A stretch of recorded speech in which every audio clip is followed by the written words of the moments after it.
right. It is another totally rewarding chat. I have Laurie Glaude from Aurora Business Solutions with us today. How's it going? Great. How are Yeah. you? Good. I am, and where are you today? Are you in South Today I'm Carolina? in South Carolina and it's a little chilly today. I don't even want to hear it because I'm sure it's not as chilly as New England. Yeah. And you also, for those who don't know Lori, she's telling us it's chilly and she has relocated to South Carolina from New Hampshire. So does that mean you're acclimated to the weather? Yes, Okay. because they try to avoid going back to New England when it's down in the single digits. Okay. Do you miss shoveling snow? Some interesting questions. Do you miss shoveling snow? No. No. Okay. I haven't met anyone who Let me misses think that. about that. No. No. So to start with, just so I don't ruin it and make mistakes, give us your background. And I know you're the CEO founder of Aurora Business Solutions, but tell us kind of what you guys do and also kind of how you got there. Sure. The long version of the story is I got into HR due to a conflict of interest. And so the company I was working for said, we're going to stick her in personnel. That's how I found HR about 35 years ago.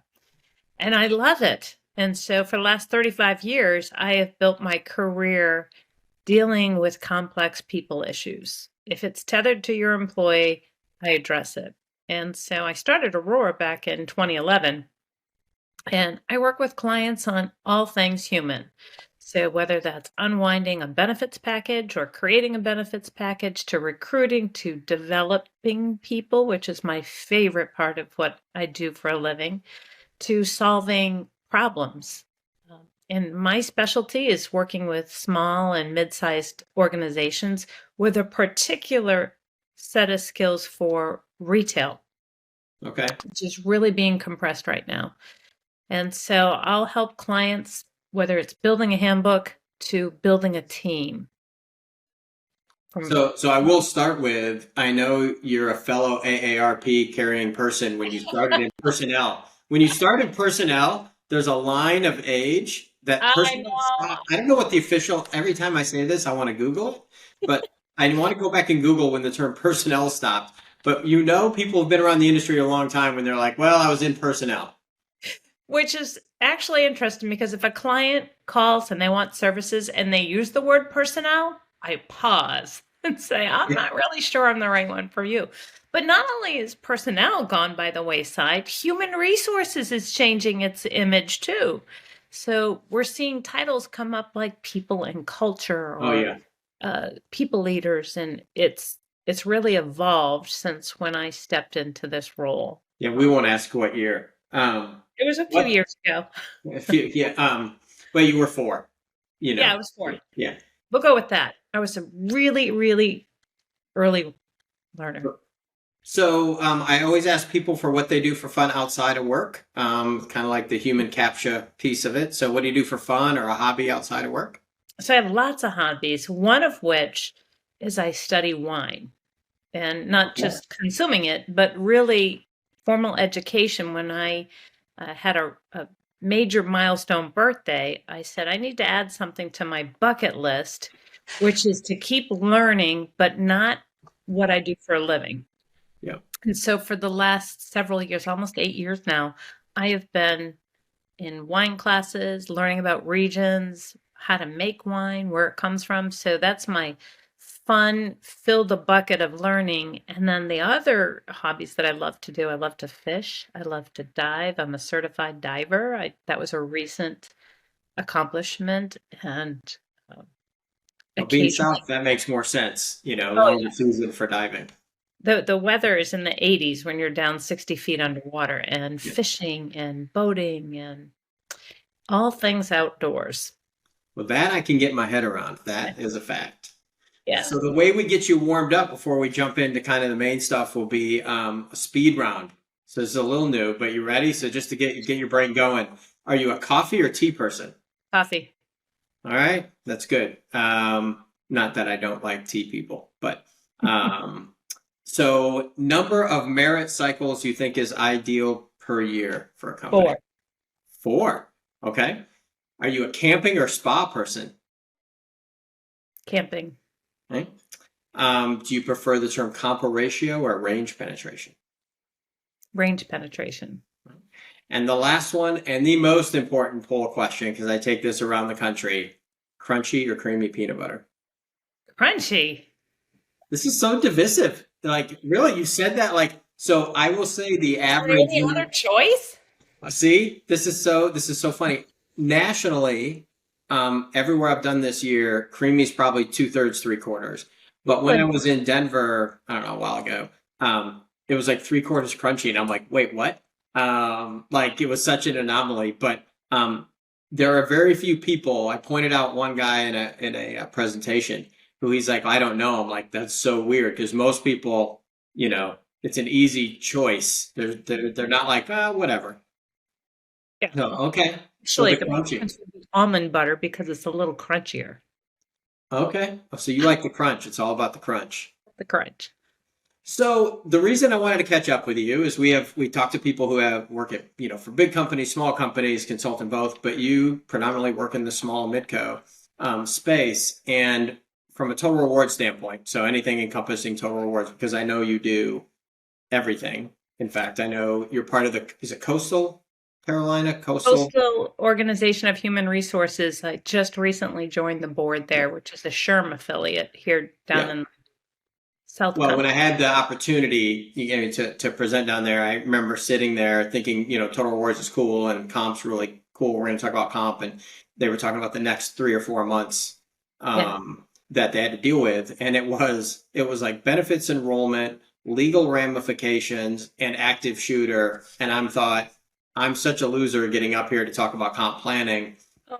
And it was one of the reasons I wanted to have you on because in small companies, it just got my head around like it's amazing the stuff they have to be involved in.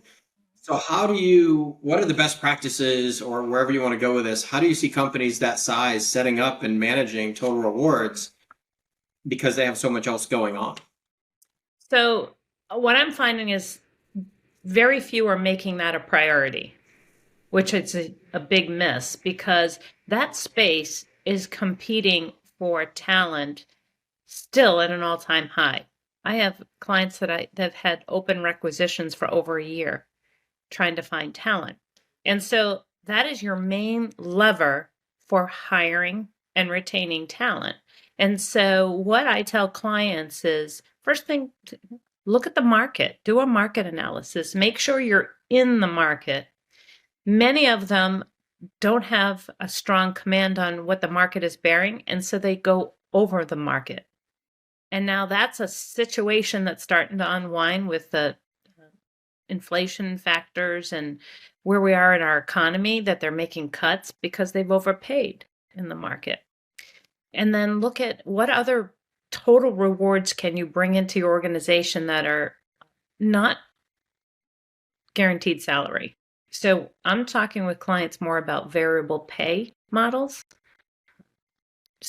spot bonuses, structured bonuses, gain sharing, things like that, just to get talent. I often refer to it as today's market is much like the real estate market, supply and demand. And I've got clients that have overpaid since COVID that are now saying, now what do I do? I'm going to have to lay off. And I'm like, well, you don't want to be doing that. So let's find some other ways to cut your expenses down. It's interesting on the overpaid because in the market analysis, one of the things I've seen with small companies, I think is a mistake, is they get really wound up around benchmarking themselves against companies of similar size. Mm-hmm. And theoretically, statistically, it's true. And of course, every company and industry is different. So someone can message me that how wrong I am. But, typically, the pay goes up with the company size. Maybe Sure. not a lot depending on the role, whatever. But, and so I've seen more companies underpaying or trying to work the wrong problem when they're small. So they benchmark themselves for an accountant or, whatever roles against other companies under 100.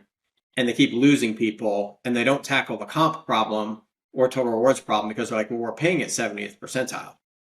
And you're like, well, you're paying at 40th percentile to the entire market. And so they start working the problem of, well, it's not pay. So I've seen that, and I don't know if you've seen any of that. And I guess, any advice you have as they market price as a small company versus a large company.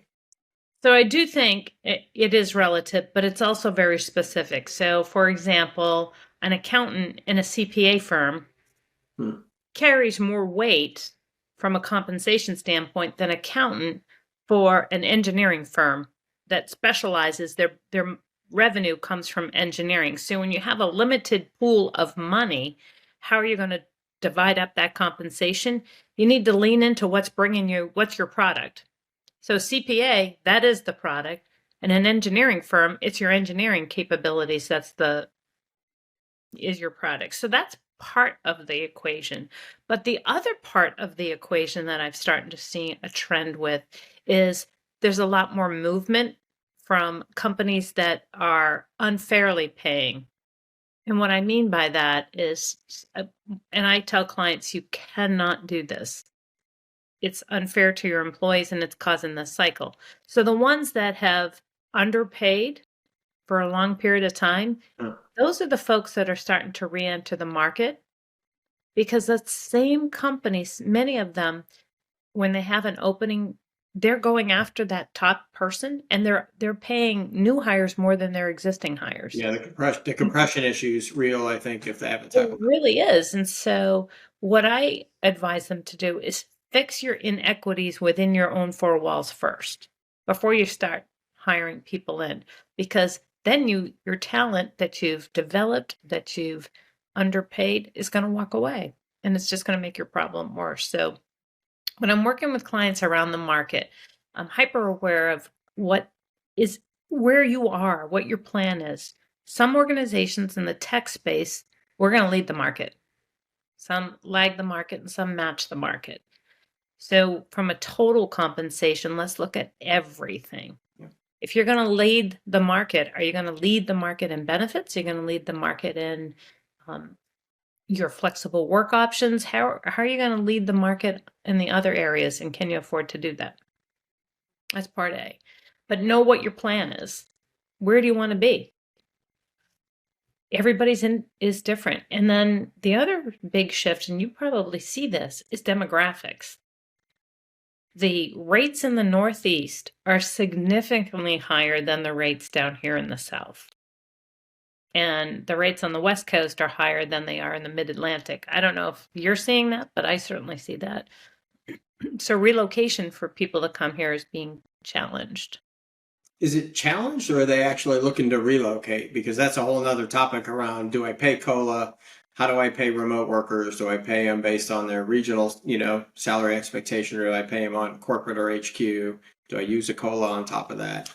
And Um, each business looks at it differently. I mean, prior to working with small businesses, I worked for a very large national organization, and we looked at each market and built a comp model in each market. So it was where the person lived for remote workers. Um, So where do you start building a comp model for a small company? So a large company, maybe it's the same. I actually, to be honest, most of my career has been software to large companies or at consulting firms that focus on large companies. When you start building that comp model out, you've got companies that are small, and so a job architecture is a little sometimes tricky because you've got one or two people in a role. Or how do you start tackling that problem of setting themselves up or evaluating where they actually are so that you can do a professional job of setting up their compensation structure. so in all cases where my clients have asked that request, I started in the same place. Let's look at your organization structure first. Let's look at the functions that you have people doing. You can't benchmark something based on a title. It doesn't work that way. I mean, well, let me rephrase that. You can. I just don't Yeah. advise it. Yeah. Let's look at how you're functioning. Let's look at how revenue comes in, revenue goes out.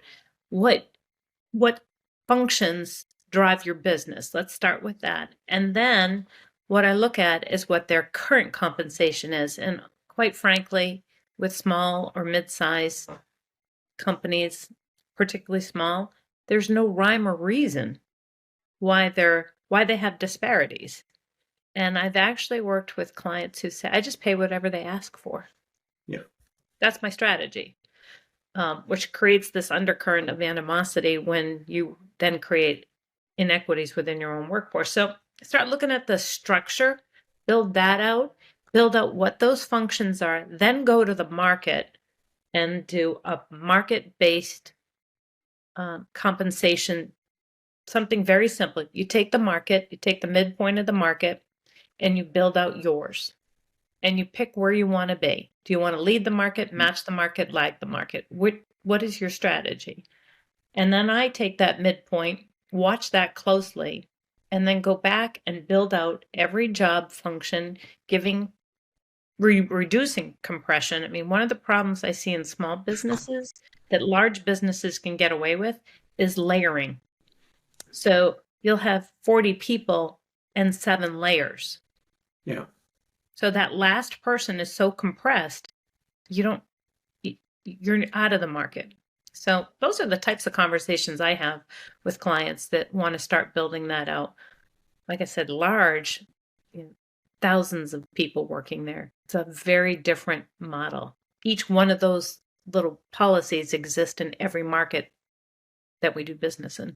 Do you see small companies struggle with the job title inflation and then evaluation? Like, is that because I'm always curious, right? The vice president of development at a small company will try to argue that they're the same as the vice president at Red Hat for development, and actually they might be paid more because they do more with less. They'll start to get on that train. So, do you see that with small companies? Because that you're like, hey, I'm a vice president. You're like, well, actually, in the market, you're a director. Exactly. And that's why we go right to the functions. That's becoming more and more of a conversation. But I say but because if you're looking at it before you have that conversation and communicating what your policy is and being very transparent about it, that takes that off the table. But I'm saying unrealistic expectations. Look, I just graduated from college and I want to make $90,000 a year because people with my knowledge can do that. And no, you need that experience too. So you look at experience, you look at functions, and then I always have that conversation back to, well, you only have this much of a percentage of your sales that you can allocate to wages. I mean, at the end of the day, every organization has to be profitable. Yep. Even nonprofits have to pay their bill. That's just a tax status. You still have to be able to do that. Well, if you're Microsoft and you're a 25 employee based startup software company, you don't have the same resources. You also don't have the same responsibilities and scope. And I know when I look at designing a compensation, the levers that I look at is how much people leadership do they have? Leading people gives you more equity in your job, your technical knowledge, but your financial impact. What are you responsible for the business? A senior vice president of Microsoft, I'm just using Microsoft, has far more financial impacts and probably more direct reports than somebody who's in a startup 25 company. And so when you have those candid conversations and you say, it's not just what you see out on salary.com, or you see, and I know you addressed this beautifully in our session back in April, is you've got these ranges. So somebody will post a job 100,000 to 300,000. Then you can't have, and so people see that and think that's what I'm worth because I saw it on LinkedIn. But they only read one half of that, right? That's a human nature, right? Half. Yeah. Yeah, but so they're seeing that and they're thinking that's the reality. So my style has always been, let's talk about all the pieces that go to making that decision, what your employer can afford to pay. So we're aligning it to the business. We're kind of getting these structures in place. We're marketing to the price, and then we're determining our strategy. I guess I always use the term that's rainbows, unicorns, blue skies with a pot of gold at the end, kind of consultancy stuff. What do you see the biggest hurdles, or where do you see consistent challenges for companies from, okay, I see what you want to do. but we can't get from point A to point B because of these things. What are those? Talent shortage is number one. Number one. Still is in my entire book of business is still the number one challenge. Profitability compression is number two. And so it comes down to we've got to fit these. So what, and in a smaller, under 100, under 200 employees, you got to make some tough decisions. You still have to have that structure of what you're willing to pay and what are you willing to let go of. So that may be look at how rich your benefits are. Can you still be rich in benefits and rich in salary? You can't do both in a lot of cases. And then start looking at the reasons people like to work here. So I'm focusing more on retaining people than hiring more and what that cost is and bringing that to the table and talking about if you lose these people, this is what it's going to cost you. And this is what's going to cost you to replace them. So tackling that from a very pragmatic approach that you got to think about all of these little steps if you want that. Have you seen some cool? Have you seen some companies? I mean, the thing with small companies that can be creative. Have you seen some kind of cool? I'll call them total rewards. So maybe not comp, not Ben. Have you seen some cool total rewards items for people to ponder that aren't in the normal suites that small companies are leveraging? So some big things that I'm seeing, I say big, in the last few years is how you get, first of all, remote work arrangements is the number one new carrot. That's everywhere. And that doesn't work for a lot of organizations. You're starting to see people getting back into the office, but unlimited PTO is a new one. And I'm would like to see where that comes out on the other end, but I'm starting to see unlimited PTO, creative benefits in a one-stop shop. So if I go to work, I know I have an opportunity for student debt consolidation. That's new, up and coming. I can get all of my ancillary care, the things that I would normally buy, my auto insurance, my life insurance, what all of that consolidated. I'm starting to see more options in healthcare, a lot more options in how people can pick their health plans, right down to telehealth being now introduced as an employee benefit. You know, instead of going to your PCP, you use a telehealth for the things that you can and get prescriptions that way. I'm seeing obviously remote working arrangements, hybrid arrangements is another one. But it's an attitude. So making the workplace a destination that I want to be at. And I consider this rewards, and it's been very successful in retention, is looking at your culture. Is it when I go to work, if it's hard work and there's no fun, that's hard work. If I go to work and it's hard work and it's fun, it's play. And people want to play. So what are you doing inside? Because I think one of the things small companies have a better potential to handle and influence is culture. Oh yeah, Because no with doubt. large companies, you can influence it, and I know people are going to tell me, you can't, but it gets harder and harder. It just becomes more corporate by default, and you can still have a better corporate culture than another corporate culture. But I do think that culture, creating families type atmosphere, and we're all in it together thing. Small companies have a huge advantage over that, and when you think about total rewards, I think how you put a value on that and find people to fit that is really, important and something to sell. Because I think, I've told people out in the space, they're like, oh, I want to go somewhere with a better culture. I'm like, well, how much is it worth to you? And they're like, well, no, I think it'll be worth something. I'm like, no, literally, how much? Like, actually go have a talk with yourself. Can be out loud or private. And talk to yourself and say, actually, I would take $10,000, $15,000, $50,000 less in total rewards to have a cool place to work. What's your number? Because you're going to compare two jobs, and if you're not prepared for that, it's the same thing. Same thing for companies. If you're not going to invest in the culture, are you willing to pay 10% more across the board to get new talent in? Because you're going to have to pay in cash or culture.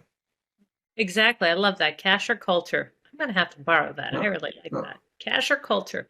You're 100% spot on. That's the one thing that a small business can control better. And so let's go back to that senior vice president conversation, right? In a culture that is a desired culture where you're treated like you're a big fish in a very small pond. I know that's cliche, but where you're part of the family, you're not traveling away from home. You're not gone on a plane somewhere in another country.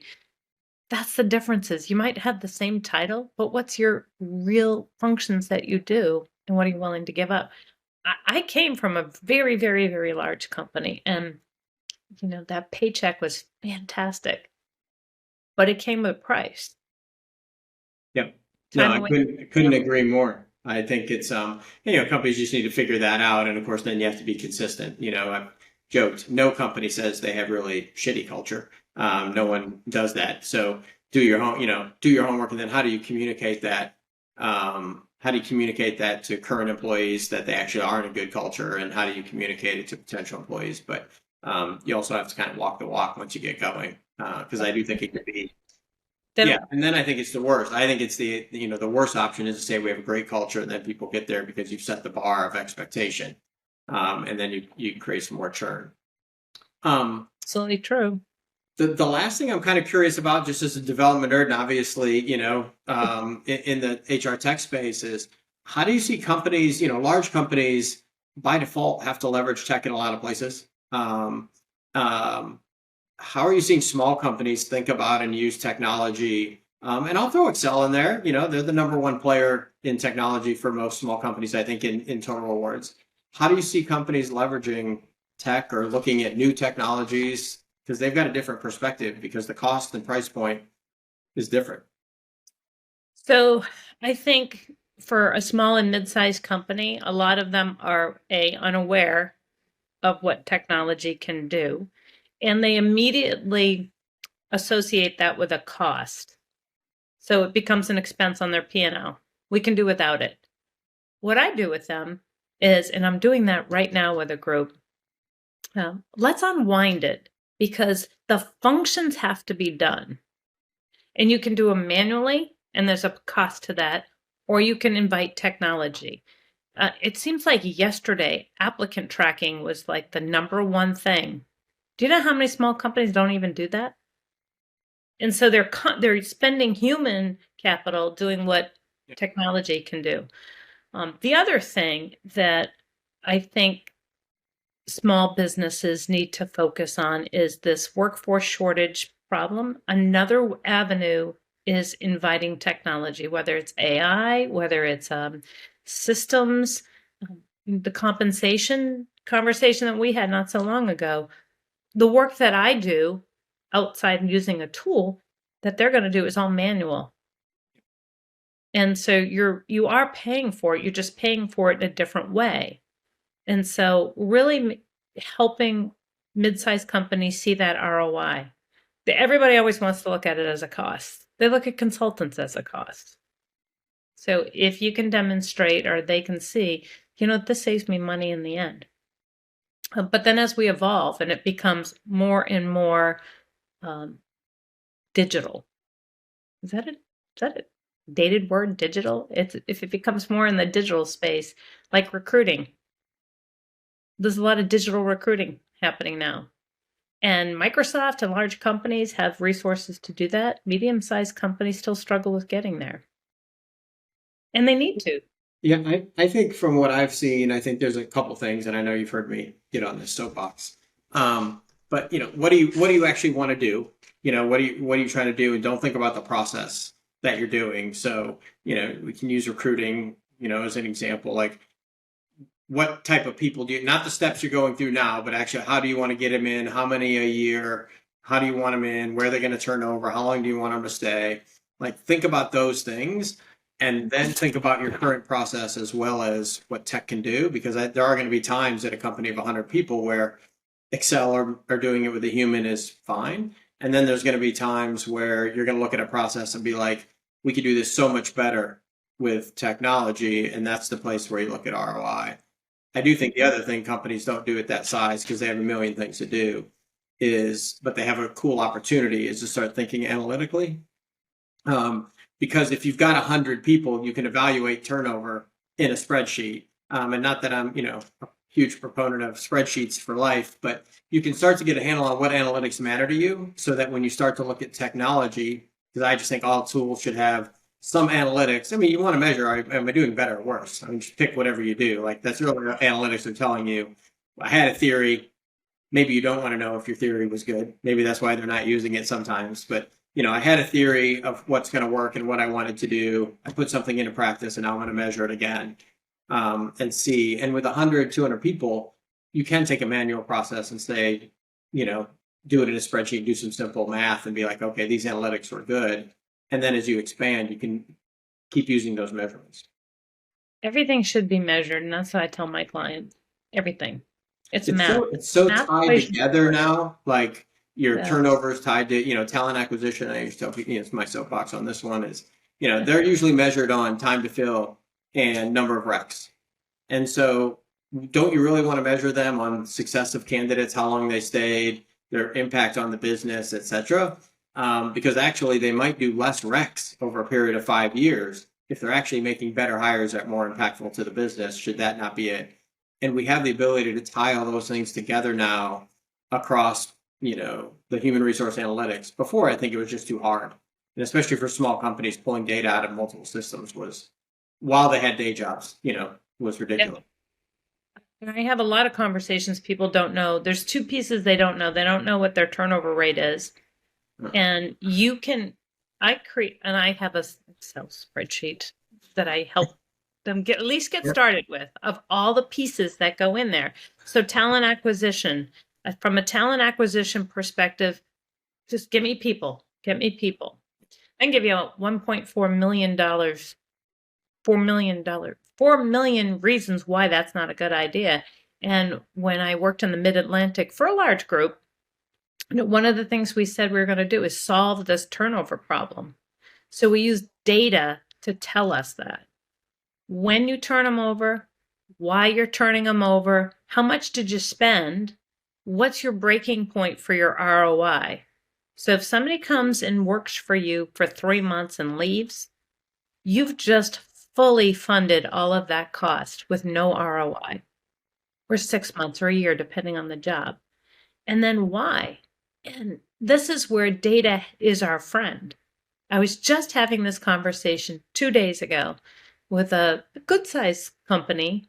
They're a retailer, and I said, how many people did you lose in the last year? 1,000. That's $3.8 million that walked out the door. Well, when did you lose them? And then we narrowed it down to that first 30 days. And this is where analytics and people leadership marry up. If you lose people within 30 days, it's not about money. Yeah. Because they came to you and they said, I'll work for you for this. I know all my benefits. We have already had that conversation. I've been through my interviews. I get here and it's not as rosy as it goes back to that culture comment that you made, that I don't have a sense of belonging. So now I'm talking to the competitors. So when I look at that, I say, when did they make the decision to leave? And they're like, oh, when Walmart or so-and-so offered them more money. I said, no, when they agreed to look, which is somewhere within 48 hours of them starting to work for you. So data and analytics is such a big part of validating what we do in HR, that if I could get every HR person that I know to grasp that idea. Yeah, I'm always curious, do they not do it? Is a little pessimistic because they aren't capable to pull it together and don't know where to start, because it can be a little, if you say, hey, I want to look at all this stuff and tie it together, it can be a little overwhelming to say, I have to pull all this in and concatenate 5 spreadsheets and 3 data dumps and whatever. And you're like, I got a day job. Or at some level, do they not want to know? Like the ostrich method actually, is actually pretty good, because if I highlight problems, I'm going to have to fix them, and that's just more work. So it's super interesting. The last thing I always ask, And especially for you, because you cover like the entire gamut of HR almost. If you could auto magically, you know, wave a wand and fix one thing in HR, what would you fix? For the profession or for my clients? For the profession. Oh, I've never had anyone come back with that. Okay, let's go with both. Okay, so for the profession, what I would do is I would change the mindset of many HR people what HR really is. And it's understand how business operates. The business isn't there to serve HR. HR is there to grow the business. And so the biggest skill gap I see in our profession is people don't understand that. I can't tell you how many HR professionals that I speak with who do not know what a P&L is. Oh, okay. That's actually really good advice. Yeah, to figure out what's driving the business. And to your point, it does have practical applications beyond, I think, the altruistic piece of like, the simple example of an accountant at an accounting firm is worth more than an accountant at an engineering, or a widget factory.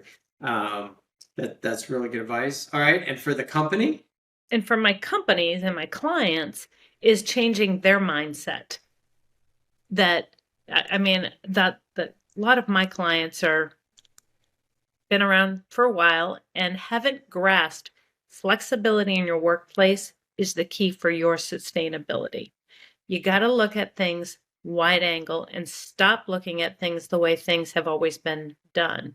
If you've owned your business for 30 years and you think it's back in the early 90s and you can run it that way, you're not going to be sustainable. And every client that I have to date is out of balance with generational diversity. And so I wrote an article for Business New Hampshire magazine in 2011. And the article read this: will you have qualified workers in 2020?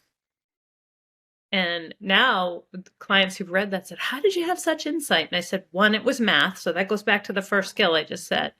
You can forecast what your shortage is if you do math and you look at data. The second piece, though, is coming to terms that I can't run my business the way I have for the last 30 years for the next 30.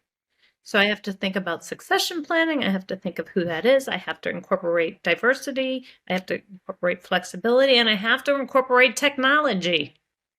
Do you realize a lot of my clients still have a no social media policy? I'm like, are you serious? You can have that, but you're not going to be sustainable. So that's what I would fix is mindset. So 2 mindsets. Oh, that's awesome. That's a great answer. So I appreciate you coming on. It's such an interesting perspective. And like I said, it dawned on me, just when I was down there speaking, because I don't know if you remember, I had people raise their hands what size company you were. And it's kind of, in theory, I married a lawyer, so I should know better. You never ask a question you don't know the answer to.